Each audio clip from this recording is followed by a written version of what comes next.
কোচবিহারে রাতের অন্ধকারে চলল গুলি। শুট আউটের ঘটনায় মৃত্যু হয়েছে এক ব্যক্তির। মৃত ব্যক্তির নাম সুনীল চন্দ্র দাস। ওই ব্যক্তির বাড়ি কোচবিহার শহর সংলগ্ন মহিষবাথান এলাকায়। তবে কেন গুলি চলেছে তা এখনো স্পষ্ট নয়। রাতের অন্ধকারে শুট আউটের ঘটনায় চাঞ্চল্য কোচবিহারের মহিষবাথান এলাকায়। জানা গিয়েছে ঘটনাটি ঘটেছে গতকাল গভীর রাতে পুন্ডিবাড়ি থানার অন্তর্গত খাগড়াবাড়ি সংলগ্ন মহিষবাথান এলাকার 17 নম্বর জাতীয় সড়কে। ঘটনার জেরে চাঞ্চল্য সৃষ্টি হয়েছে গোটা এলাকা জুড়ে। ঘটনা সূত্রে জানা গিয়েছে গতকাল রাত্রে 17 নম্বর জাতীয় সড়কের ওপর একটি স্কুটি সহ এক ব্যক্তিকে পড়ে থাকতে দেখেন স্থানীয়রা। এরপর তড়িঘড়ি করে সেই ব্যক্তিকে উদ্ধার করে কোচবিহারের একটি বেসরকারি হাসপাতালে নিয়ে আসলে কর্তব্যরত চিকিৎসকেরা তাকে মৃত বলে ঘোষণা করেন। এদিকে মৃতদেহের মধ্যে গুলির চিহ্ন পাওয়া যাওয়ায় তা নিয়ে ধোঁয়াশা সৃষ্টি হয়েছে। ঘটনা হয়েছে কালকে রাত্রে। আমরা তো আসামে থাকি, দাদা এই জায়গায় থাকে, বেঙ্গলে থাকে। উনি মোটামুটি 10-12 বছর ধরে এখানে বাড়ি থাকি, মানে এখানেই আছে। হ্যাঁ, ওনার ভূত চুট সব এইখানেই বানিয়ে নিছে। কিন্তু আমরা কালকে রাত্রে খবর পারলাম 10টার দিকে, যেগুলো ওকে কোন জায়গায় অ্যাক্সিডেন্ট হয়েছে বললে শোনাবে। হ্যাঁ, শোনাবে। আমরা রাত্রে আসলাম, আসার পরে হসপিটালে যাই দেখি দাদাকে শুট করে মেরে পড়েছে। আচ্ছা, মাটি বেচাইনি করতাম আমরা, মানে জমির ব্যবসা করতো। জমির ব্যবসা করতো, জমির ব্যবসা করতো। মানে কোনো কিছু শুনেছিলেন ইদানিং কোনো জমি ব্যবসা নিয়ে কোনো গন্ডগোল বা কিছু? ওইসব তো আমরা আসামে থাকি, আমরা তো শুনি নাই আর কি। এই জায়গার লোকে বলতে পারবো আর কি।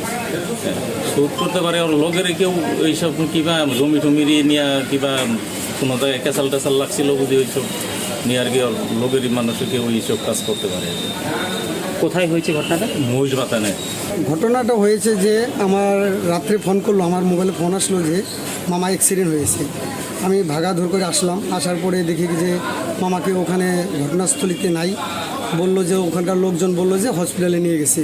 আমি হসপিটালে গেলাম। হসপিটালে যেয়ে দেখি যে ইমার্জেন্সি ওয়ার্ডের ওখানে মামাকে রাখা হয়েছে। পরে ওখানকে মামাকে ডাক দিলাম, মামা কথা বললো না। তারপর ওখানকার লোকজন বললো যে ডেট হয়ে গেছে, আসার রাস্তাতে ডেট হয়ে গেছে। কি কারণে এই ঘটনা ঘটলো? এই কী কারণে মানে আমি পরস্পর শোনা গেল যে ব্যবসারই কিবা একটা প্রবলেম হয়েছে ওনারই কিবা কয় বন্ধুবান্ধবদের সাথে। এখন আমি আশা করি পুলিশ মহোদয়কে, ওয়েস্ট বেঙ্গলের পুলিশ মহোদয়কে, মমতা ব্যানার্জি মুখ্যমন্ত্রীকে আমি আশা করি যে আমার তদন্ত উচিত বিচার হোক, আসামিদেরকে খুঁজে বাইর করে উচিত শাস্তি দেওয়া হোক। আপনার মামা কি ব্যবসা করতো? আমার মামা মাটি বেচাকিনি করতো। আগে আসামে করতো? আগে আসামে করতো না, এখানে এসেই করেছে? হ্যাঁ, এখানে এসে করেছে। কত বছর আগে এসছে এখানে? এখানে 12 বছর 13 বছর মান হবে। আচ্ছা আচ্ছা। পুলিশ সূত্রে জানা গিয়েছে মৃত ওই ব্যক্তির নাম সুশীল চন্দ্র দাস। তার বাড়ি পুন্ডিবাড়ি থানার অন্তর্গত খাড়িজা কাকড়িবাড়ি এলাকায়। মৃতের স্ত্রী জানান তার স্বামী জমির ব্যবসার সঙ্গে জড়িত রয়েছে। গতকাল রাতে রাজারহাট এলাকা থেকে বাড়ি ফিরছিলেন, সেই সময় এই ঘটনাটি ঘটেছে। এদিকে ঘটনার খবর পেয়ে সোমবার সকালে ঘটনাস্থলে গিয়ে পৌঁছায় কোচবিহারের অতিরিক্ত police super Kumar Shaniraj, DSP headquarter Chandan Das সহ অন্যান্য উচ্চপদস্থ পুলিশ আধিকারিকেরা। ইতিমধ্যে ঘটনার তদন্ত শুরু করেছে পুন্ডিবাড়ি থানার পুলিশ। কোচবিহার থেকে অমিত সরকারের রিপোর্ট, ট্রাইব টিভি। কোচবিহারে রাতের অন্ধকারে চলল গুলি। শুট আউটের ঘটনায় মৃত্যু হয়েছে এক ব্যক্তির। মৃত ব্যক্তির নাম সুশীল চন্দ্র দাস। ওই ব্যক্তির বাড়ি কোচবিহার শহর সংলগ্ন মহিষবাথান এলাকায়। তবে গুলি কি কারণে চলেছে তা এখনো স্পষ্ট নয়। আবারও জানিয়ে রাখি, কোচবিহারের এই গুলি চলার ঘটনা রীতিমতো চাঞ্চল্য ছড়িয়েছে এলাকায়। জানা গিয়েছে মৃত ব্যক্তি ব্যবসায়ী ছিলেন এবং কি কারণে তার মৃত্যু হয়েছে এবং কে বা কারা তাকে গুলি করেছে সেই বিষয়ে এখনো কিন্তু কিছু জানা যায়নি। তবে চিকিৎসকরা জানাচ্ছেন যে তার শরীরে গুলির চিহ্ন রয়েছে, সেই কারণেই তার মৃত ব্যক্তির পরিবারের লোকজন আতঙ্কিত হয়ে রয়েছে। কে বা কারা গুলি চালিয়েছে সেই বিষয়ে এখনো কিছু জানা যায়নি। এই বিষয় নিয়ে আমাদেরকে বিস্তারিত জানায় আমাদের সঙ্গে টেলিফোন লাইনে জুড়ে গিয়েছে আমাদের প্রতিনিধি অমিত সরকার। অমিত, যে বিষয়টা জানতে চাইবো, এই কোচবিহারের ব্যবসায়ী খুনের ঘটনায় কি জানা যাচ্ছে, কিভাবে মৃত্যু হলো, কে বা কারা গুলি চালিয়েছে, কিছু জানা গিয়েছে?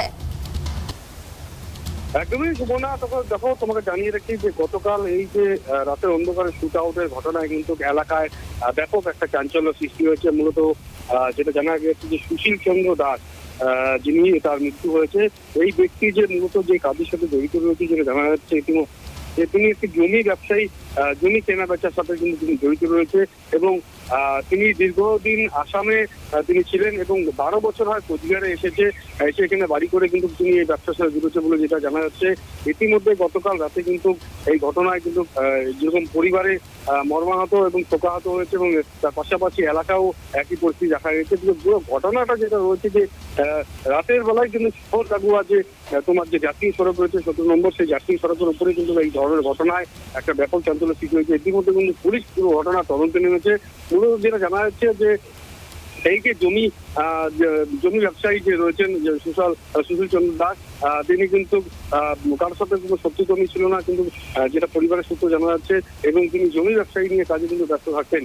সেই বিষয়ে কিন্তু যেটা জানা যাচ্ছে ইতিমধ্যে এই ঘটনায় যে কেউ জড়িত আছে কিনা বা আরো কোনো অন্য কোনো বিষয় রয়েছে সেই সব বিষয়ে কিন্তু ইতিমধ্যে কোচবিহার যে পুলিশ রয়েছেন এবং পুলিশ তারা কিন্তু ইতিমধ্যে তদন্ত শুরু করেছে।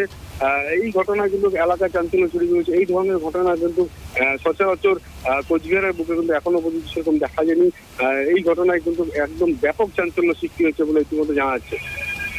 ধন্যবাদ অমিত। যে বিষয়টা জানা গেল কোচবিহারের মহিষপাতান এলাকার 17 নম্বর জাতীয় সড়কে এই ঘটনাটি ঘটেছে এবং এই ঘটনার জেরে রীতিমতো চাঞ্চল্যের সৃষ্টি হয়েছে গোটা এলাকা জুড়ে।